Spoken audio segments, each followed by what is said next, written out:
स्वागत है आप सभी का R9 टीवी में। इस वक्त की बड़ी बहस के साथ मैं हूं जब्बार खान। तो क्या हाथरस के नाम पर पूरे देश में दंगा फैलाने की कोशिश थी? क्या 100 करोड़ रुपयों की फंडिंग जो की गई थी, जो कि अभी शुरुआती जांच में बात सामने आ पा रही है, 50 करोड़ मॉरिशस से और बाकी पैसे इस्लामिक देशों से, इंसाफ देने के नाम पर किस तौर पर हाथरस के अंदर साजिश रची जा रही थी? और इस साजिश में विपक्ष, विरोधी नेता, कांग्रेस, बसपा, सपा, आरएलडी समेत क्या दूसरे लोग शामिल थे?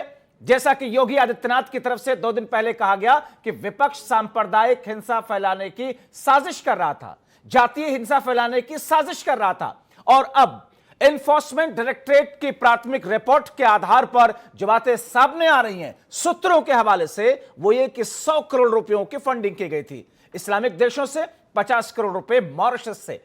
कौन है इसके पीछे? क्या पीएफआई ही वो संगठन है जो कि इस पूरा का पूरा षड्यंत्र रच रहा था? क्या उसके साथ में कुछ और दूसरे नए संगठन भी हैं? और जो पैसा उस वेबसाइट के पास में आया, वेबसाइट किसने बनाया? किन लोगों ने यह अभियान शुरू किया? किन लोगों ने जातीय और सांप्रदायिक हिंसा फैलाने की पूरी साजिश रची है? हम इस पर चर्चा करेंगे। कई सारे मेहमान हमारे साथ में इस वक्त जुड़ रहे हैं। सारे खास मेहमान इस वक्त हमारे साथ में जुड़ चुके हैं। तारुफ आपसे कराते हैं। भारतीय जनता पार्टी के नेता और प्रवक्ता ओपी सिंह साहब हमारे साथ में जुड़े हैं। स्वागत है सर आपका। साथ में समाजवादी पार्टी के नेता शौकत अली साहब, आपका भी स्वागत। और पूर्व आईएएस अधिकारी राजेश राय जी हमारे साथ में, आपका भी स्वागत सर। अंशु अवस्थी जी, कांग्रेस पार्टी के नेता और प्रवक्ता हमारे साथ में। आप सभी मेहमानों का शुक्रिया के साथ में स्वागत है। शुरुआत में अंशु अवस्थी जी आपसे ही करना चाह रहा हूं। तो फिर आपकी पार्टी के नेताओं की गिरफ्तारियां तो बहुत वाजिब हैं, क्योंकि उत्तर प्रदेश की सरकार की तरफ से तो यही कहा गया था कि विरोधी विपक्षी सांप्रदायिक दंगा और हिंसा फैलाने की कोशिश कर रहे थे, क्योंकि उत्तर प्रदेश में विकास उन्हें रास नहीं आ रहा। और अब जो सूत्रों के हिसाब से खबर आ रही है, यह पूरी खबर सच साबित हो रही है, क्योंकि 100 करोड़ रुपयों की फंडिंग की गई थी। अंशु जी, देखिए, ये बहुत ही गंभीर विषय है और उत्तर प्रदेश में जिस तरीके से अपराध बढ़ रहा है, बलात्कार बढ़ रहा है, सरकार कहीं ना कहीं ध्यान भटकाने के लिए इस तरीके के षड्यंत्र। अंशु अवस्थी जी, आप ये कह रहे हैं कि इन्फोर्समेंट डायरेक्टरेट के हवाले से जो 100 करोड़ रुपयों के फंडिंग की बात कही जा रही है, सरकार के दबाव में ये बातें झूठी फैलाई जा रही हैं, आप ये कहना चाह रहे हैं? बिल्कुल, मैं तो ये बात कहूंगा कि जिस तरीके से गोपनीयता बरती जा रही थी, जब हाथरस में पीड़िता के परिवार से मीडिया को नहीं मिलने दिया जा रहा था, विपक्ष के नेता श्री राहुल गांधी जी, प्रियंका गांधी जी जा रहे थे, उनसे नहीं मिलने दिया जा रहा था, और जितने भी लोग थे, तो क्या ये विपक्ष के नेता दंगा भड़का रहे थे? क्या मीडिया के लोग दंगा भड़का रहे थे? देखिए, उत्तर प्रदेश की सरकार का चरित्र निकल कर आ चुका है कि वो दंगाइयों के साथ और बलात्कारियों के साथ खड़ी, और पीड़िता को जिस तरीके से नाइंसाफी हुई, जिंदा रहते 8 दिन तक एफआईआर नहीं लिखी गई, वो सारी इलाज में लापरवाही हुई, वो सारी बातें अपनी जगह। मैं उस पर चर्चा करूंगा, मैं उन मुद्दों पर चर्चा करूंगा, आगे सबको मौका दूंगा। ये चीजें एक दूसरे से आज का मेरा महत्वपूर्ण है। सवाल ये है, मुझे 100 करोड़ रुपयों की फंडिंग, 100 करोड़ रुपयों की फंडिंग, क्या ये गलत बयान करेंगे? अंशु जी, मैं आपको पूरा मौका दूंगा सर, मैं आपको पूरा मौका दूंगा, जरा बिंदु पे रहते हैं ना। 100 करोड़ रुपयों की फंडिंग हुई, वेबसाइट बनाई गई और इसमें पूरा षड्यंत्र साजिश रची गई, ये गलत है, झूठ है, योगी सरकार के इशारे पर ये बातें कही जा रही है, आप ये कहना चाह रहे? देखिए, मैं आपसे अनुरोध कर रहा हूं, क्योंकि ये मामला हाथरस की घटना के बाद आया है, इसलिए ये इस बिंदु के साथ वो बिंदु जुड़ा हुआ है। आप बात को समझिए, क्योंकि पूरा देश हिल गया इस घटना से। तो सवाल ये है, क्या जो विपक्ष के लोग जा रहे थे वो दंगा फैला रहे थे? दूसरा, अगर 100 करोड़ की बात सरकार कर रही, तो मैं तो अनुरोध करूंगा आपके चैनल के माध्यम से कि उत्तर प्रदेश की सरकार नकारा है, निकम्मी है, और देश की सरकार नकारा है, निकम्मी है। ठीक है, कहां है चौकीदार? ओपी सिंह साहब को लाया जाए, कोई भी इस तरीके की गतिविधि नहीं होगी। ओपी सिंह मैं तो कह रहा हूं, चौकीदार कहां है? ओपी सिंह साहब, प्रदेश के मुख्यमंत्री दावा करते हैं। अंशु अवस्थी जी की बातों पर रिस्पॉन्ड कीजिएगा, मैं दूसरे मेहमानों की तरफ चलूंगा। ओपी सिंह साहब, उत्तर प्रदेश का अपराध शून्य हो जाएगा। चुप कराइए, ठीक है, ठीक है, अंशु जी आपकी बात आ गई, ओपी सिंह साहब को सुनिए। ठीक है, ओपी सिंह साहब, अंशु अवस्थी जी ये कह रहे हैं यूपी सरकार नाकारी, निकम्मी सरकार है, ये सब कुछ होता रहा, उसे पता तक नहीं चला और घटना के इतने दिनों के बाद में ये साजिश अब सरकार कर रही है। ओपी सिंह साहब, अकाउंट से आया है। देखिए सरकार देखिए मामले में बच नहीं पा रही। जिस तरीके से दलित पीड़िता आपकी बात आगे जवाब ले लेते हैं, उसके बाद में दोबारा मैं आपकी तरफ करूंगा। बौखलाइए मत, सुन लीजिए, बौखलाइए मत, सुन लीजिए। हमने मैंने ध्यान से सुना है, अकाउंट में आया है और आप आधिकारिक प्रवक्ता के तौर पर कहिए कि ये काम पीएफआई ने किया है। अरे सुनिए भाई, सुन लीजिए अंशु जी, आपने सुन लीजिए, कार्रवाई की, एसडीपीआई पे क्या कार्रवाई? जब भारतीय पहले चैनलों पर से तो भाषण बोल मत पाऊं। दीजिए। अंशु जी जवाब तो देने दीजिए। आपने गंभीर आरोप योगी आदित्यनाथ की सरकार पर लगाए हैं, तो जवाब तो ले लीजिए जी। देखिए जब्बार जी, मेरा कहना यह है कि जो दुर्भाग्यपूर्ण घटना, दुर्दांत घटना हाथरस में हुई है, उस पर सभी चाहते हैं, पूरा देशवासी चाहते हैं, पक्ष और विपक्ष दोनों चाहते हैं। क्या चाहते हैं? न्याय हो और दोषियों को कड़ी से कड़ी सजा मिले, यही दो मांग है, चाहे पक्ष हो चाहे विपक्ष हो। लेकिन इस मामले की जो जांच कर रही है एसआईटी, ईडी और कल सीबीआई भी जांच करेगी सुप्रीम कोर्ट की निगरानी में, इसमें आप देखिए परतें दर परतें खुलती जा रही हैं। ईडी की प्रथम जो रिपोर्ट आई है उसके हिसाब से इस हाथरस के बहाने जाति और सांप्रदायिक दंगा फैलाने के लिए, उत्तर प्रदेश और देश को जलाने के लिए, योगी और मोदी की दुनिया भर में किरकिरी करने के लिए इन्होंने जिस तरह से मुस्लिम राष्ट्रों से, जिसमें 100 करोड़ की फंडिंग की गई है, 10 करोड़ मॉरिशस से और 15 करोड़ इस्लामिक देशों से लिया गया, ये किस बात के लिए पैसा लिया, किसने लिया है, इन लोगों के साथ कौन थे, इन सारी चीजों की जांच होगी। ओपी सिंह साहब, और आप देखिए, ओपी सिंह साहब, ओपी सिंह साहब, वो ये कह रहे हैं कि क्या जो 100 करोड़ रुपयों की फंडिंग की बात कही गई है, ये आधिकारिक बयान इन्फोर्समेंट डायरेक्टरेट का क्या आ चुका है? क्या प्राथमिक रिपोर्ट का खुलासा कर दिया गया है? क्या उस पर कोई प्रेस कॉन्फ्रेंस करके जानकारी दे दी गई है? वो ये जानना चाह रहे हैं। ईडी ने जो प्राथमिक जांच की है उसमें इस बात का ही खुलासा, ईडी ने जो प्राथमिक जांच की है वो जांच बाहर कैसे आई, वही तो वो पूछ रहे हैं कि कैसे उस पर विश्वास करें कि ये सूत्रों से खबर है या ईडी ने ये बात कह दी है? ओपी सिंह साहब, जांच में एसआईटी ने जैसे दिया था वैसे ईडी ने भी अपनी प्रारंभिक जांच में यह जानकारी दी है। और अंशु जी क्या कहेंगे? तो आप उत्तर प्रदेश की सरकार की तरफ से ये एक आधिकारिक बयान जारी कर रहे हैं कि 100 करोड़ रुपयों की फंडिंग हुई, जिसमें 50 करोड़ मॉरिशस से और बाकी इस्लामिक राष्ट्रों से। दो बातें मैं और कहना चाहता हूं जब्बार जी। नहीं, आपका ये बयान सरकार की तरफ से आधिकारिक बयान माना जाए? बिल्कुल माना जाए। 50 करोड़ रुपया मॉरिशस से और 15 करोड़ रुपया इस्लामिक राष्ट्रों से लिया गया। ठीक है, अब दो बातें और सुन लीजिए जवाब दी, दो बातें और सुन लीजिए। जो ये कह रहे हैं कि उत्तर प्रदेश में जो है बलात्कार की घटनाएं बढ़ रही है, जवाब दी आपको पता है कि देश के अंदर सबसे ज्यादा बलात्कार की घटनाएं राजस्थान में हुई है। 6000 लोगों के साथ बलात्कार की घटनाएं, उसके लिए इनकी आंखें बंद हो गई। हम उस पर चर्चा करेंगे कि घटनाएं कहां ज्यादा है कहां कम है, हमारे यहाँ कम बलात्कार, तुम्हारे यहाँ ज्यादा बलात्कार, इस पर हम बाद में चर्चा करेंगे। मगर अगर 100 करोड़ रुपयों की फंडिंग के जरिए से देश के अंदर दंगे फैलाने की कोशिश और साजिश थी, इससे खतरनाक कुछ नहीं हो सकता। छोटा सा ब्रेक लेते हैं, वापस लौटते हैं और इसी बीच में हमारे साथ में इस्लामिक स्कॉलर के तौर पर फजील अहमद साहब भी जुड़े हैं, उनसे भी समझने की कोशिश करेंगे।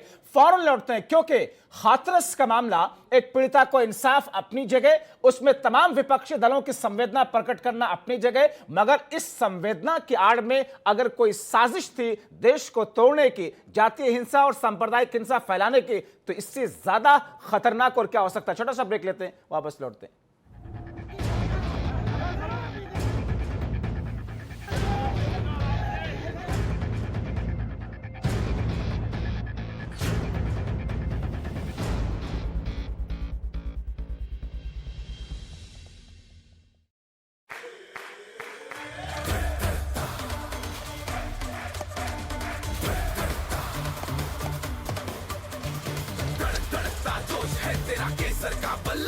जब हो जुबां पे केसर और जोश दिलों में, तो इंडिया खेलेगा अपने ही अंदाज से।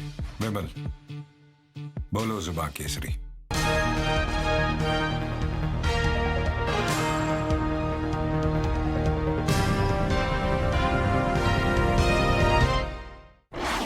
जहां तेरी ये नजर है, हमें उन सब की खबर है। खनन माफिया और पत्रकार ने नहीं छोड़ी कोई कसर है। एक अखबार की खबर का ये कैसा असर है। हरिद्वार में भ्रष्टाचार का उजाला अमर है। बड़ा खुलासा आज शाम 4 बजे सिर्फ R9 टीवी पर।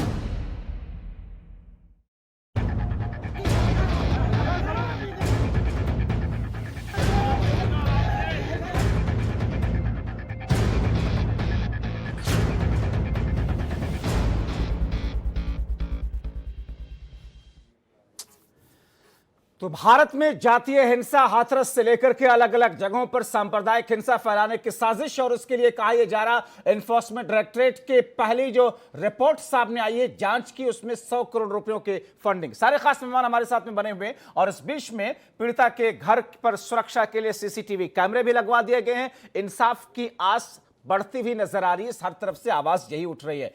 ओपी सिंह साहब इस बात को कह रहे थे अंशु अवस्थी जी। अंशु जी, आप कुछ कहना चाह रहे हैं, मैं आपकी तरफ वापस आता हूं, लेकिन समाजवादी पार्टी के नेता शौकत साहब हमारे साथ में हैं। शौकत अली साहब, ओपी सिंह ने तो इस बात की पुष्टि कर दी। आप लोग कह रहे थे कि अभी तो ये सूत्रों के हवाले से खबर है, वो तो सिर्फ जांच रिपोर्ट की प्राथमिक रिपोर्ट के हवाले से बातें कही जा रही है, इसमें संशय है, लेकिन अब तो क्लियर हो गया ना। 100 करोड़ रुपयों की फंडिंग, इससे ज्यादा खतरनाक साजिश और क्या हो सकती है? कौन है वो लोग जो साजिश कर रहे थे?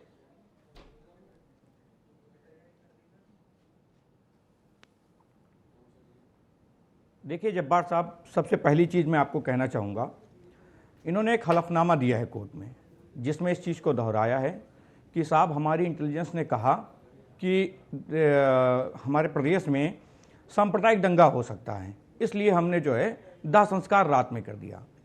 दूसरी चीज़ मैं दोहराना चाहूँगा, जब महाराज आपको ये जानकारी हो जाती है कि सांप्रदायिक दंगा हो जाएगा, आपकी इंटेलिजेंस इस तरह की जानकारी दे रही है, तो आपने अपनी भूमिका किस तरह निभाई? तानाशाही की तरह निभाई।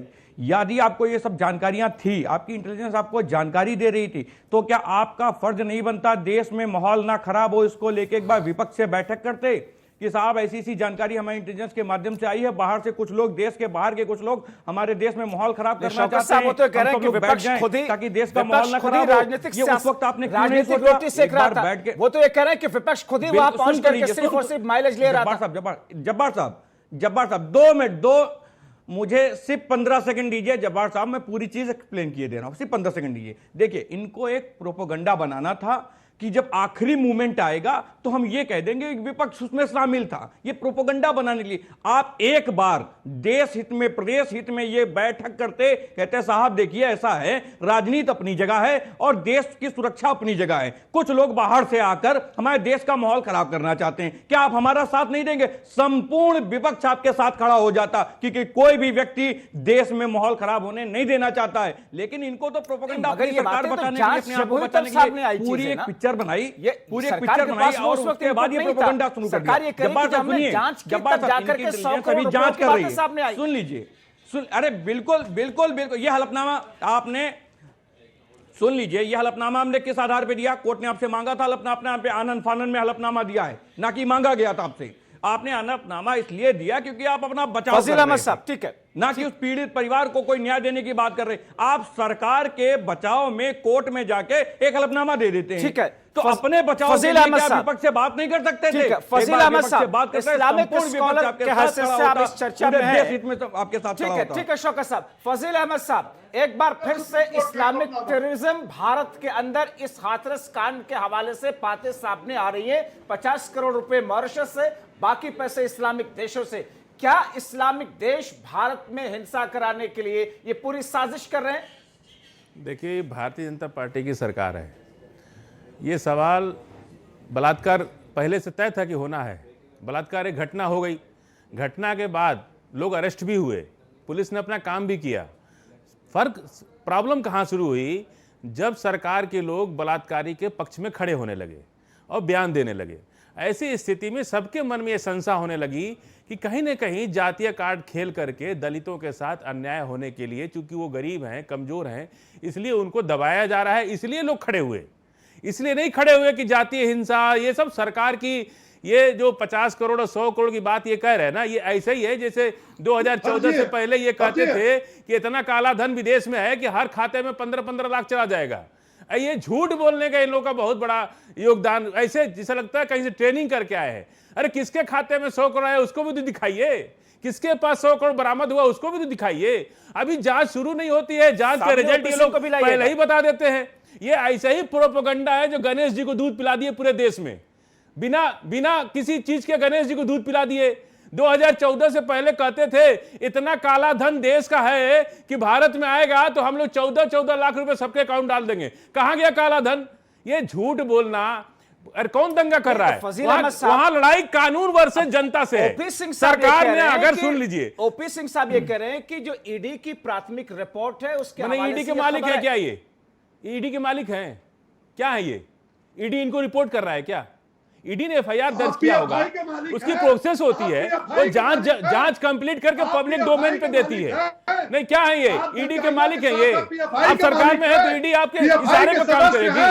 आप सरकार में है तो ईडी आपके इशारे पर काम करेगी कि ईडी अपना काम करेगी। आपके कहने से पुलिस वाले आपको जांच की रिपोर्ट बताएंगे कि अदालत को बताएंगे? चार्जशीट मुख्यमंत्री को सबमिट होती है कि चार्जशीट अदालत को सबमिट होती है? कोई भी जांच अधिकारी अपनी चार्जशीट अदालत को सबमिट करेगा कि भाजपा के नेता को सबमिट करेगा? बोलिए हमको, चार्जशीट कौन सबमिट, कहां सबमिट होता है? किसी भाजपा सरकार क्या सबमिट होता है? सरकार चार्जशीट अदालत में सबमिट करती है। उसके पहले केस डायरी एक सबसे ज्यादा सिक्योरिटी डॉक्यूमेंट होता है। केस डायरी आईओ और जज के अलावा तीसरा कोई नहीं देख सकता है, नियम है ये। आप केस डायरी का नकल मांग के देखिए, कोई कोर्ट नहीं देगा आपको। चार्जशीट का कॉपी मिल जाएगा, लेकिन केस डायरी हमेशा विवेचक के और जज के बीच की चीज होती है। और कैसे आप क्या मालिक है? आप कौन ईडी का अफसर है जो आपको रिपोर्ट कर रहा है, आपको बता रहा है? ऐसे गद्दार पाकिस्तानी एजेंट सब देश में सरकार में आ गए, वो लोग आगे के देश में माहौल खराब कर रहे हैं। ये सब पाकिस्तानी आईएसआई के एजेंट है जो बैठ करके टीवी पर नफरत फैलाने का काम, देश को बर्बाद करने का काम करते हैं। ये एजेंट है पाकिस्तान का। ये पाकिस्तान कैसे मालूम हो गया कि इंडिया जो है इनको रिपोर्ट किया ईडी ने? क्या सीबीआई इनको रिपोर्ट करेगी क्या? कोई भी सीबीआई या कोई जांच एजेंसी अदालत को अपनी सबमिट देती है चार्जशीट, ना कि किसी भाजपा के नेता को देती है क्या? ओपी सिंह साहब रिस्पॉन्ड कीजिएगा। ओपी सिंह साहब, फिर मैं देखिए जब्बार जी, बड़ी बौखलाहट हो रही है। इसीलिए पाकिस्तान पे हमला नहीं करते हैं, क्योंकि पाकिस्तान के पैसे से ये लोग अपना संगठन चलाते हैं। आईएसआई के एजेंट हैं ये लोग, इसीलिए पाकिस्तान पर हमला नहीं करते हैं। बार बार पाकिस्तान हमारी छाती पर रौंदता है, लेकिन ये भाजपा के लोग पाकिस्तान पे हमला इसीलिए नहीं करते हैं क्योंकि पाकिस्तानी एजेंट है ये लोग। आप पाकिस्तान के, अरे आईएसआई के पैसे से जिंदगी चलती है तुम लोगों की। आईएसआई के पैसे से जिंदा रहते हैं संगठन के लोग। क्यों नहीं पाकिस्तान पर हमला करते? अगर पाकिस्तान हमारा दुश्मन है तो क्यों नहीं आप पाकिस्तान पर हमला करते? हमारे पुलवामा अटैक हुआ तब इनका आईबी का इनपुट नहीं था इनके पास। जब हमारे जवान शहीद मारे गए तब इनके पास इनपुट नहीं था। आज ये देश में एक बलात्कार हुआ, एक दलित के बेटे को फजील साहब, जा रहा है, एक बार ओपी सिंह साहब को सुन इनपुट आ गया। लेते, ओपी सिंह साहब को सुन लेते, फिर मैं राजेश जी की तरफ जाऊंगा। ओपी सिंह साहब जवाब दीजिएगा सर। अरे पहले उनको शांत कराइए। अरे क्या जवाब देंगे पाकिस्तानी आईएसआई के एजेंट सब? ठीक है फजील साहब एक सेकंड। ओपी सिंह साहब, हाँ ठीक है, बोल दिया। मैं ये कह रहा हूँ जब्बार जी, हो सकता है सारी बात झूठी हो, इनको बहुत बौखलाहट। अरे हो सकता क्या है? आप लोग प्रोपेगेंडा फैला रहे हो। अरे किसके अकाउंट में गया 50 करोड़ बताइए ना आप हमको। और सीबीआई और ईडी आपको रिपोर्ट करेगी क्या? चार्जशीट आपको सबमिट करेगी क्या? कोई जांच एजेंसी को प्रभावित कर रहे हैं? ठीक है ओपी सिंह साहब, सरकार को तो जो चाहिए, जो देश विरोधी लोग हैं उनके बारे में सार्वजनिक रूप से बताएं। अभी ओपी सिंह साहब ने कहा कि आधिकारिक बयान मेरा सरकार की तरफ से माना जाए, ये हुआ है। मैंने उनसे पूछा। अरे भाई ओपी सिंह, जिन लोग ये किसके अकाउंट में पैसा आया? भाजपा के अकाउंट में आया किसी के पास कैश बरामद हुआ है, किसी के अकाउंट में आया है, उत्तर प्रदेश के मुख्यमंत्री के अकाउंट में आया है। जैसे चीन का पैसा कांग्रेस के अकाउंट में आया पैसा। अरे चीन का पैसा आपके अकाउंट में जा रहा है, दुनिया जान रही है। इसीलिए हमारे सेना के जवान मारे गए। वो जो 4 सरकार ये वाला आप किसके चीन से अकाउंट में मिले हो, आया? क्या आप अकाउंट में पाकिस्तान गया? से मिले हो। बात अरे ये करते वाला हैं। किसके अकाउंट में आया? बीजेपी के अकाउंट में आया या आरएसएस के अकाउंट में आया? पाकिस्तान के साथ खड़े, ठीक है, आतंकवादियों के ठीक है, साथ ठीक है, खड़े। ठीक है। अरे एक आप सेकंड, लोग पुलवामा एक अटैक सेकंड। में इनपुट नहीं था आपके एक पास। सेकंड, एक सेकंड, एक सेकंड, ठीक है। राजेश राय जी की तरफ मैं आ रहा हूँ। प्लीज आप तीनों लोग थोड़ा गुजारिश है, थोड़ा इसको समझते हैं क्योंकि बहुत संवेदनशील नहीं, मसला OPC को ये है। बात दोनों बता देते मामले जी कि बहुत पैसा किसके संवेदनशील अकाउंट में हैं। आया। एक तरफ उस पीड़िता को इंसाफ, उस पीड़िता के साथ में दरिंदगी, उसके बाद में देश को तोड़ने या फिर जातीय संप्रदाय ये लोग खड़े हैं बलात्कारियों के दोनों साथ मामले, बलात्कारियों के साथ अरे खड़े हो मेरी भाई, बेटी का बलात्कार संविधान के होता साथ है, खड़े हो ना, करो बेशर्मो। कानून के साथ खड़े हो, ठीक है, देश ठीक के है। संविधान के साथ खड़े हो अंशु ना। अवस्थी जी, अंशु अवस्थी जी, फजील साहब मैं आपकी तरफ आता हूँ। ओपी सिंह साहब, ओपी सिंह साहब, एक सेकेंड, एक सेकेंड। भाजपा के लोग राजेश जब राय मुद्दों जी, पर फेल होते हैं तो बाकी लोगों की पाकिस्तान आवाज के म्यूट पीछे हो सकती है तो म्यूट करके कीजिए। पीछे छिपेंगे। राजेश राय जी, ये जो पूरा प्रकरण सामने आ रहा है, 100 करोड़ रुपयों की साजिश, 50 करोड़ मॉरिशस से, बाकी इस्लामिक देशों से, विपक्ष तो सीधे सीधे ये कह रहा है कि बीजेपी की सरकार अपनी नाकामियों को छुपाने के लिए इस किस्म का प्रोपेगेंडा कर रही है, मगर इन्फोर्समेंट डायरेक्टरेट की जांच की प्राथमिक रिपोर्ट के आधार पर यह बातें कही जा रही हैं। इस जांच की प्राथमिक रिपोर्ट को सार्वजनिक करने के लिए यहां पर हंगामा आपने सुना, कैसे होता है? ईडी जब जांच करती है तो क्या वो रिपोर्ट सरकार को सौंपती है? क्या वो रिपोर्ट सामने लीक की जाती है या फिर कहां जाती है वो रिपोर्ट? राजेश राय जी। चार्जशीट नहीं, जो एनफोर्समेंट डायरेक्टरेट की रिपोर्ट है वो रिपोर्ट गवर्नमेंट को जाती है और अगर कहीं से मालूम पड़ेगा तो गवर्नमेंट से ही मालूम पड़ेगा और वो सरकार की तरफ से कोई सूचना मिलेगी, वैसे सूचना नहीं मिलेगी। और जैसे मैं समझता हूँ कि शायद वो आप लोग भी तमाम सी सूचनाएं देते हैं, ऐसे सूत्रों के मुताबिक हो सकता है कहीं सूत्रों से पता लगा हो जी। लेकिन मैं इसमें इतना कहना चाहूंगा कि ये जो सब लोग एक दूसरे को पाकिस्तानी बता रहे हैं ये बड़ा शर्मनाक है। भाजपा वाले उनको कह रहे हैं कि तुम पाकिस्तानी हो और जो है ये जो राजनीतिक विश्लेषक हैं उनके सहित सब लोग कह रहे हैं नहीं तुम पाकिस्तानी हो। मैं समझता हूँ आपके इस बहस से और कुछ चाहे ना हो, लेकिन लोग पाकिस्तान में बड़े खुश हो रहे होंगे कि हिंदुस्तान में सब पाकिस्तानी लोग हैं, हमारे सब सपोर्ट करने वाले हैं।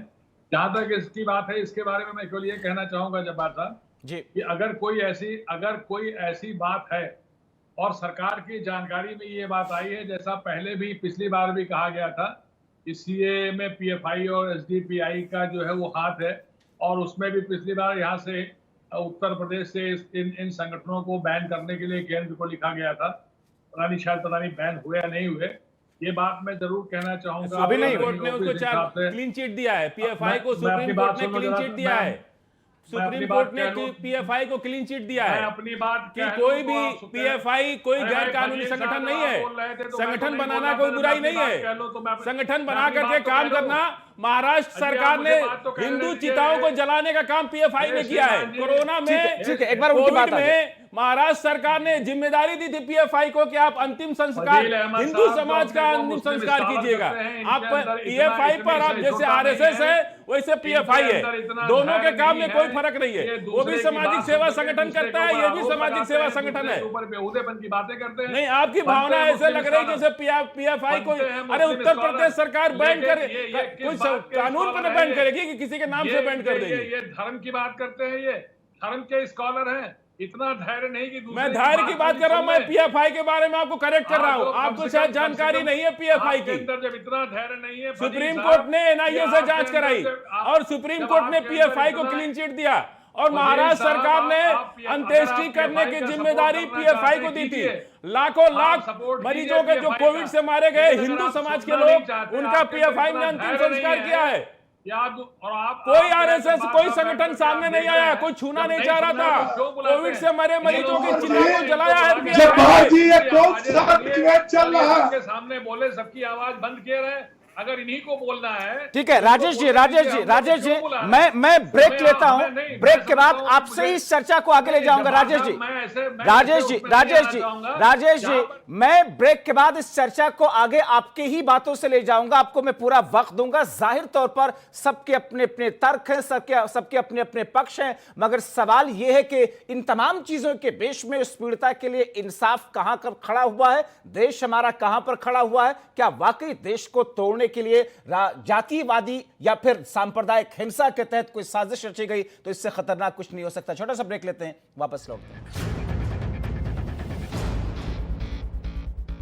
तो पीड़िता को इंसाफ दिलाने के नाम पर क्या देश को तोड़ने और सांप्रदायिक हिंसा की आग में झोंकने की साजिश थी? सारे खास मेहमान हमारे साथ में बने हुए हैं। ब्रेक पे जाने से पहले मैं राजेश राय जी से बात कर रहा था, जो कि पूर्व आईएएस अधिकारी हैं, आईपीएस अधिकारी हैं। राजेश राय जी, ये जो स्थिति है, जाहिर तौर पर चाहे सत्ता पक्ष हो या विपक्ष हो, दोनों तरफ से उनके अपने अपने तर्क हैं, लेकिन इन तमाम चीजों के बीच में कई सारी ऐसी बिंदु हैं, कई सारे ऐसे लूप होल्स हैं जिसको लेकर के विपक्ष अपनी बुनियाद को मजबूत कर रहा है। विपक्ष ये कह रहा है अगर वहां जातीय हिंसा या सांप्रदायिक हिंसा की साजिश थी तो फिर शुरुआत से ही ये इनपुट थे या नहीं थे, शुरुआत से ही वहां पर ऐसा क्यों नहीं वहां पर प्रावधान किया गया। कहा यह गया कि शव को रात में जला दिया गया क्योंकि अगली सुबह वहां पर सांप्रदायिक या जातीय हिंसा भड़क सकती थी। उसके बाद में कहा यह गया कि मीडिया को जाने की इजाजत ये लोगों को इसलिए नहीं है क्योंकि एसआईटी की टीम जांच करी, एसआईटी की टीम निकल जाएगी तो सबके लिए खोल दिया जाएगा। उसके बाद में विपक्षी नेताओं के पहुंचने की इजाजत दी जाती है। ये सारी चीजें एक के बाद एक जिस तरीके से सामने आई हैं, कहीं ना कहीं प्रशासनिक स्तर पर कुछ लूप होल्स रहे, जिसकी बुनियाद पर विपक्ष ये कह रहा है कि सरकार अपने आप को सिर्फ बचा रही है, डैमेज कंट्रोल कर रही है और उसमें इन एजेंसियों का सहारा ले रही है, चाहे वो ईडी हो चाहे वो एसआईटी हो। राजेश जी। जब्बार साहब, इसमें मैं क्या कह सकता हूँ, इसमें तो मैं समझता हूँ कि फजील अहमद साहब और ओपी सिंह साहब के बीच में एक डायलॉग हो जाए और इन दोनों लोगों के बीच में जो वार्तालाप होगी उसको मैं भी सुनूंगा। मैं इसमें क्या टिप्पणी करूंगा, वो उनका शौकत अली साहब का आरोप है अंशु अवस्थी जी का और ओपी सिंह को जवाब देना है। मैं क्या बोलूँ इसमें, इन दोनों लोगों का मुकाबला करा दीजिए, मैं भी सुनूंगा, मुझे भी आनंद आएगा। देखिए क्या हो रहा है, क्या कहना है इतने गंभीर मामले में, क्या आखिर विपक्ष क्या कह रहा है, सत्ता क्या कह रही है, दोनों का जो ये वार्तालाप होगा सर मैं भी सुनूंगा, मेरा भी ज्ञान बढ़ेगा। इसमें मैं क्या टिप्पणी जी। राजेश जी, मगर जिस तरीके से कुछ ऐसे टेप सामने आए जिसमें यह कहा गया कि उस पीड़िता के परिवार को 50 लाख रुपए देने की बात कही गई, जिसमें यह कहा गया, कुछ ऐसे सीडीआर भी सामने आए जिसमें 100 से ज्यादा 104 कॉल्स पीड़िता और उन आरोपियों के बीच में बातचीत की बातें भी सामने आई। पीड़ित परिवार मुझसे खारिज कर रहा है कि हमने कोई बातचीत नहीं की है, वो कॉल रिकॉर्डिंग सार्वजनिक किया जाए।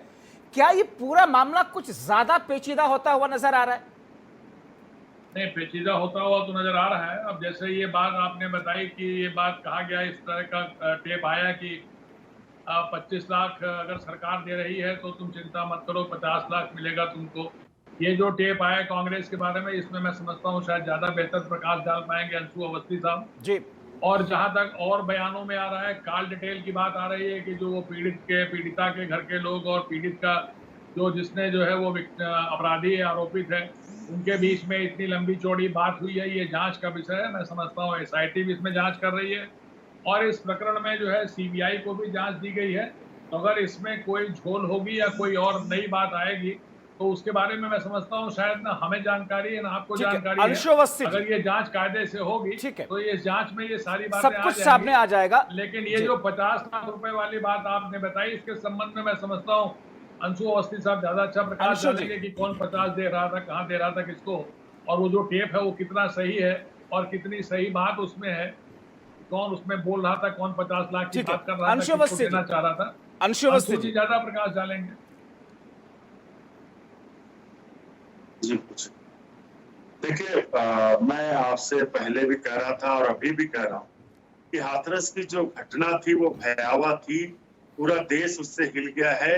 निर्भया के बाद सबसे बड़ी घटना है और निर्भया के समय में पूरा जो विपक्ष था वो वहां पर आरोप लगा रहा था और बराबर अपराध है, वो किसी भी राज्य में हो। आपने भी ये बात कही, मैं भी कहता हूँ, और अपराधी है, बलात्कारी। लेकिन सरकार की क्या जिम्मेदारी, पीड़िता के साथ खड़ा होना चाहिए या बलात्कारी के साथ? राजस्थान की सरकार लगातार जो पीड़िता है उसके साथ खड़ी है और निर्भया के कांड के बाद 2013 में कांग्रेस की सरकार थी, कांग्रेस की सरकार में निर्भया फंड का गठन किया गया। तत्कालीन गृह मंत्री पी चिदम्बरम ने उसमें 1000 करोड़ रुपए फंड अलॉटमेंट किया था। 2017-18 की सरकार में निर्भया फंड में आपको पता है कितना रुपया दिया बीजेपी सरकार ने? मात्र 87 करोड़। और उत्तर प्रदेश का जो फंड था उसने मालूम है कितना खर्चा किया? सिर्फ 16%, 6 करोड़ रुपया। तो सवाल ये है कि जो नीयत है वो आप देखिए कि किस तरीके से महिला विरोधी है, दलित विरोधी है। और जब जब भारतीय जनता पार्टी फेल होती, इनके नेता फेल होते हैं, तो मालूम कहां पर जाके छिपते हैं? दंगों के पीछे छिप जाएंगे, पाकिस्तान के पीछे छिपेंगे, उसके बाद हिंदू मुसलमान करके छिपेंगे। असल मुद्दे पर बात करो ना। तो आपने सनातन धर्म के विधान को माना, 2:30 बजे राष्ट्र को जला दिया बिना परिवार की सहमति के, ना आप भारतीय संविधान को मानते। आप पीड़िता के साथ ना खड़े होके आप जो अपराधी हैं, जो बलात्कारी हैं, उनके साथ खड़े। और जो वो बदतमीज डीएम जो पीड़िता के चाचा को जिसने मारा, फोन जमा करा लिए, पीड़िता के परिवार को नजरबंद कर दिया, आज तक वो वहीं पर जमा हुआ है। आप समझ सकते हैं इनके हौसले कितने बुलंद हैं। और अब इन्होंने एक ये जो ड्राफ्ट किया है, मैं तो कहूंगा भाजपा के नेताओं में इस समय इंटेलेक्चुअलिटी की थोड़ी कमी आ गई है। जो ये झूठा ड्राफ्ट किया है दंगे का, ये जो इन्होंने शपथ पत्र जब्बार जी सुप्रीम कोर्ट में दिया है, मेरे पास पूरा डॉक्यूमेंट है। पेज नंबर 122 से पेज नंबर 127 तक अगर देखें तो वहां पर ब्लैक एंड व्हाइट की बात हो रही। क्या जो अमेरिका में अभी जाति हिंसा हुई, क्या देश के अंदर कोई ब्लैक एंड व्हाइट की जाति हिंसा होती है क्या? दूसरा सवाल मेरा यह है कि उसमें NYPD लिखा हुआ है, न्यूयॉर्क पुलिस डिपार्टमेंट।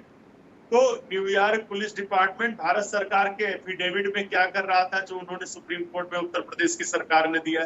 भारत में न्यूयॉर्क पुलिस डिपार्टमेंट नहीं, उन्होंने एक रेफरेंस लिया अंशु अवस्थी जी, उस हल्फनामे में उन्होंने एक रेफरेंस लिया कि जिस तरीके से अमेरिका के अंदर black and white, black lives matters का जो पूरा प्रदर्शन चला, पूरा हंगामा चला, उसी स्तर पर जैसे वहां हिंसा फैलाने की कोशिश की गई, वैसे भारत में हिंसा फैलाने की कोशिश की गई थी। एक उन्होंने रेफरेंस के तौर पर उसे लिया अंशु जी। नहीं, देखिए आजकल जो है अमेरिका से संबंध भारत के ज्यादा अच्छे, तो ड्राफ्टिंग भी आजकल सारी वही से आ रही। ये सब ढोंग है जब्बार जी, और हम आप यहीं पर हैं।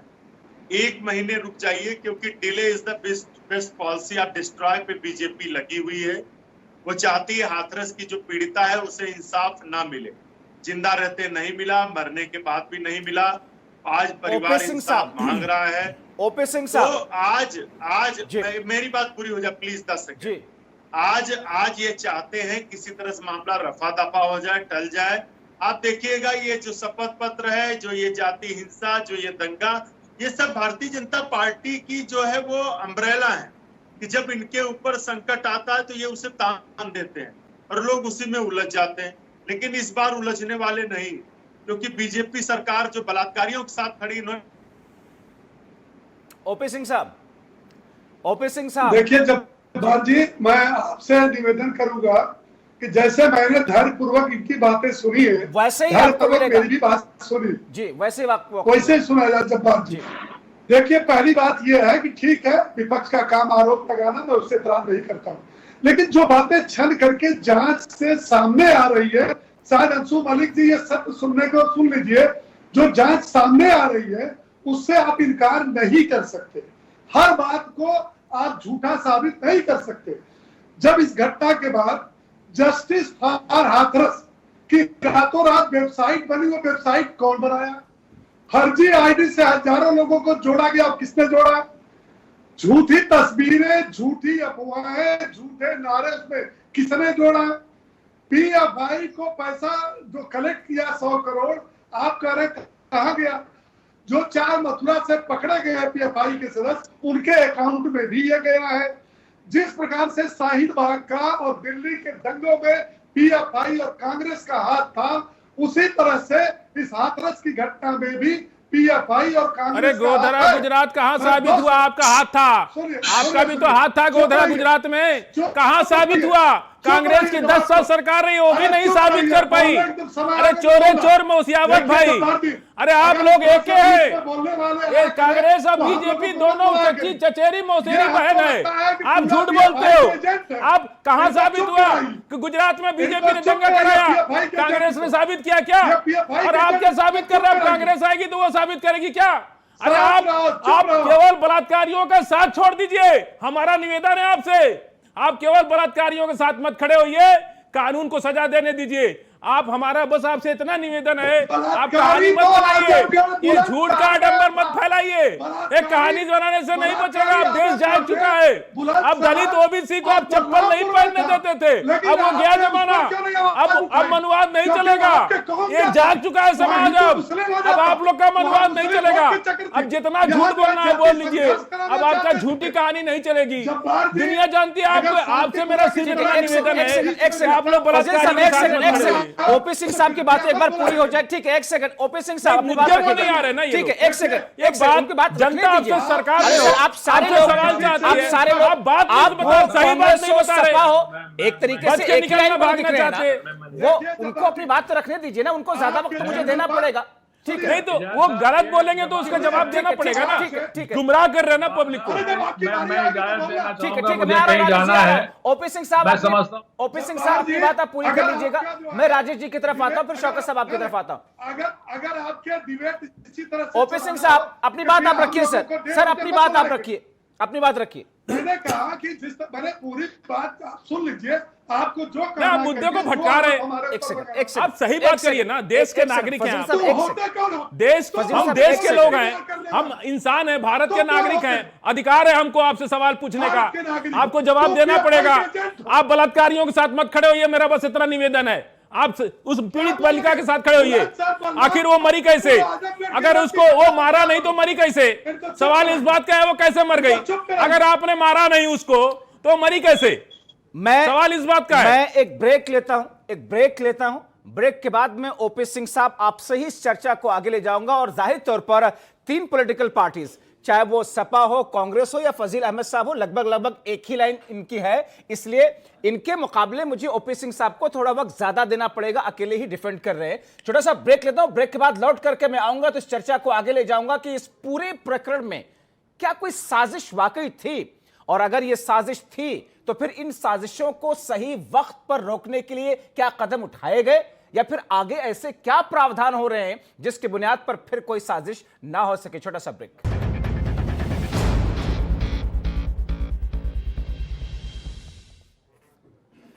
तो दंगे की 100 करोड़ की साजिश को लेकर के हम चर्चा कर रहे हैं कि क्या वाकई इतनी खतरनाक साजिश थी, तो पहले से इसकी जानकारी हमारे खुफिया एजेंसियों के पास में थी, सरकार के पास में थी, या अब जो जानकारी सामने आ रही है और उसकी बुनियाद पर इन साजिशों का खुलासा हो रहा है, जो कि बहुत खतरनाक है अगर ऐसा है। मगर विपक्ष के अपने तर्क हैं, उनके अपने दावे हैं कि यह सब डैमेज कंट्रोल करने के लिए मौजूदा वक्त की सरकार इन चीजों का सहारा ले रही है, क्योंकि उत्तर प्रदेश में 8 विधानसभा सीटों पर चुनाव है, सरकार की छवि खराब हो रही है, और ऐसे में इस वक्त ये सारे के सारे हथकंडे अपनाए जा रहे हैं। मगर सत्ता पक्ष ये कह रहा है कि इन साजिशों का पर्दाफाश हुआ है, आगे ऐसे सख्त प्रावधान होंगे ताकि कोई ऐसी हिम्मत ना कर सके, देश से जुड़ा हुआ शख्स हो या विदेश में बैठ करके देश को तोड़ने की साजिश रच रहा हो। शौकत अली साहब, अब ये सारी स्थितियां अपनी जगह पर है, मैं आपकी तरफ आऊंगा, मगर एक बार मैं बात पूरी हो लेने दो इस वक्त ओपी सिंह साहब की।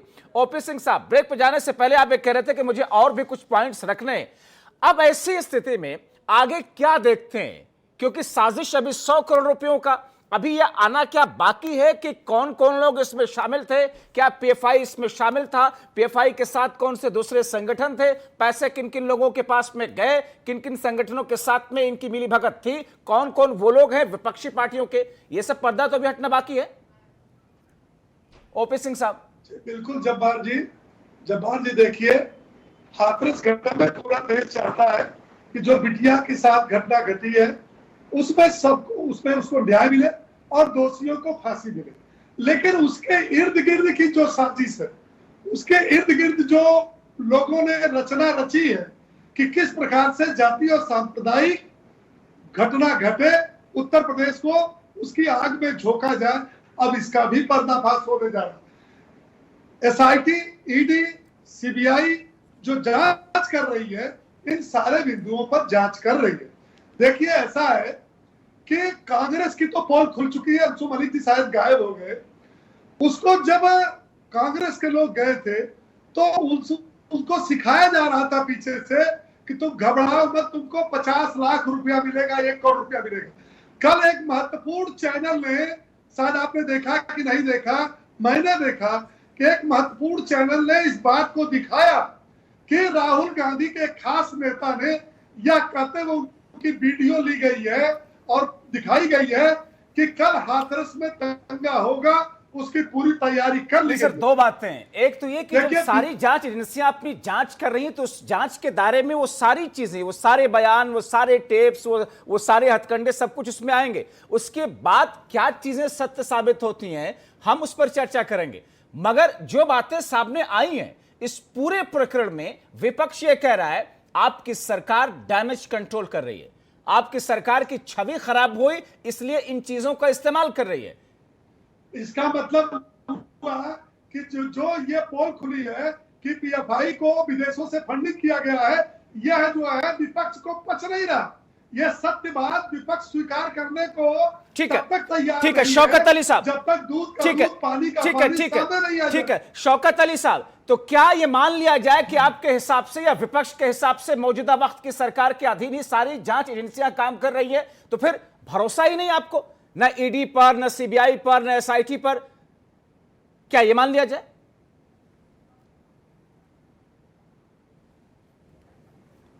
देखिए, सबसे पहली चीज जब्बार साहब, ये हलफनामे में एक दावा कर रहे हैं, कह रहे हैं कि जो पीड़ित परिवार है उसकी सहमति से हम लोगों ने दाह संस्कार किया। दूसरी तरफ एक दावा ये भी है कि धारा 144 लागू थी। तीसरी तरफ क्योंकि कोर्ट का एक मामला आना था जो बाबरी वाला, उसको लेके जिले में हाई अलर्ट जारी था। तीसरी चीज, जब सारी चीजें हो रही थी तो ये नया प्रोपेगेंडा आप लोगों ने क्यों खड़ा किया? जांच एजेंसियों पे रही बात जब्बार साहब, हम लोग बिल्कुल भरोसा करते हैं, लेकिन इस बात पे इसलिए सवाल खड़ा कर रहे हैं, आप बार बार इस चीज को दोहरा रहे हैं कि ऐसा हुआ कि जांच एजेंसियों ने हमें बताया कि स्थिति खराब होने वाली थी इसलिए हमने ऐसे कार्यक्रम किए। हम आपके माध्यम से एक चीज जानना चाहते हैं, ओपी सिंह साहब मेरी बात को गंभीरता से सुनिएगा। देखिए, आज आपकी प्रदेश में भी सरकार है और देश में भी सरकार है। अगर आपको आपकी इंटेलिजेंस ने यह जानकारी दे दी थी कि प्रदेश में माहौल खराब हो सकता है, तो क्या आपके विदेश मंत्रालय ने इस मामले को संज्ञान में लिया? उनको कार्रवाई करनी चाहिए थी, उनके दूतावास से बात करनी चाहिए थी, ऑफिस खाली करा देनी और उन देशों के नाम सार्वजनिक करने चाहिए थे जिन देशों ने हमारे देश में माहौल खराब करने का षड्यंत्र रचा।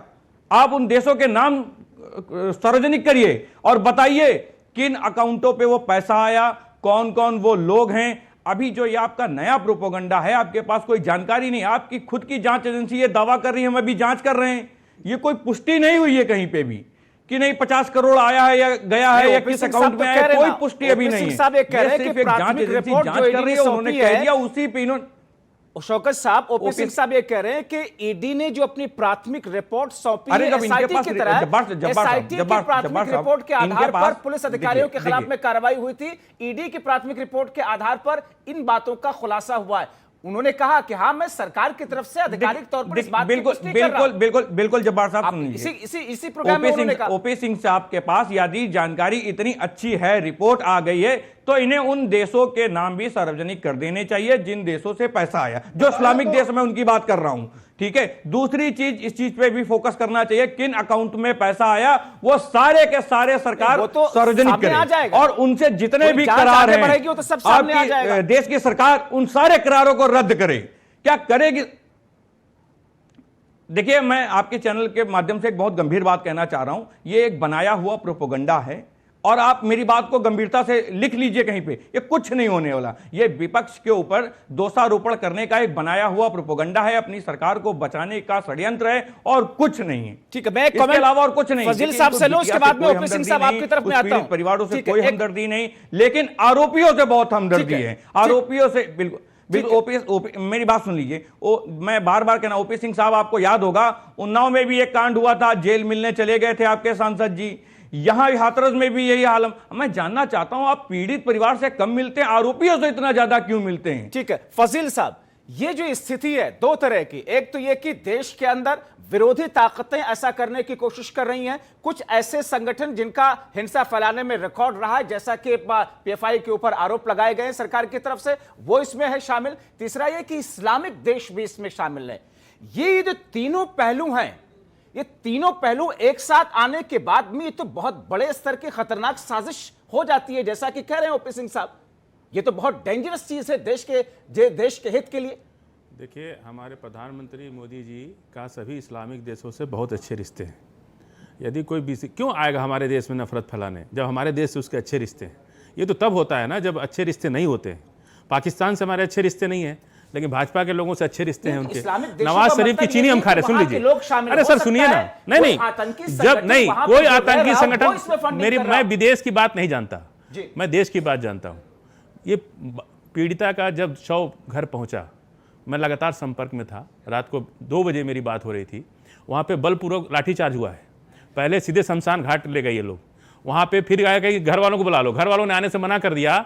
एम्बुलेंस उनके घर गई, उसका मुंह तक दिखाने को तैयार नहीं वो लोग।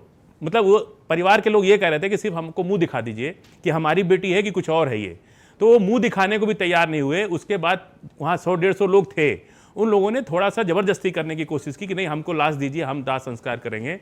4 लोगों को उठा के पुलिस थाने ले गई, पूरी रात रखा वहाँ पे और धड़ा धमका के किसी तरह से, आपने दुनिया ने देखा, वीडियो वायरल हुआ कि किस तरह से लाश को जला दिया गया।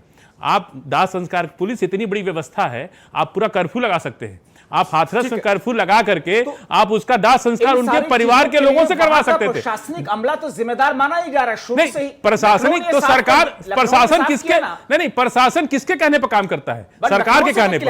आप जो आप देखिए, वहां आईपीएस को सस्पेंड किया गया। आईपीएस मजिस्ट्रियल पावर नहीं रखता है, एसडीएम और डीएम मजिस्ट्रियल पावर रखते हैं। गोली चलेगी, लाठी चलेगी, डीएम के परमिशन से चलेगी। मजिस्ट्रियल पावर हमेशा डीएम के पास होता है। जो मजिस्ट्रियल पावर है जिम्मेदार उसी को माना जाता है। चर्चा की है, लेकिन मजिस्ट्रियल तो डीएम को अरे आप जब डीएम वहां रहेगा तो कैसे इंसाफ मिलेगा?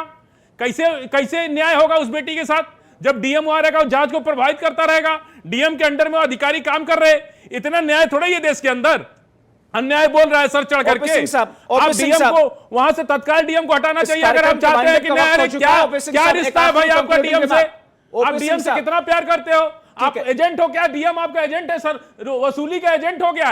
अभी इनकी सरकार में एक डीजीपी रैंक के अधिकारी ने एक हमराही सिपाही की डायरी सार्वजनिक की है जिसमें 35 लाख की वसूली हो रही है हर महीने एक थाने में। ठीक है, उन चीजों पर हम किसी और वक्त में चर्चा करेंगे। ठीक है, ठीक है फजील साहब, वक्त हो रहा है। ओपी सिंह साहब, आखिरी कमेंट आपका तर्क ये, देश को तोड़ने की साजिश में विपक्ष भी शामिल, इस्लामिक देश भी शामिल। विपक्ष ये कह रहा है कि डैमेज कंट्रोल की कोशिश योगी सरकार और मौजूदा वक्त की प्रशासन की तरफ से।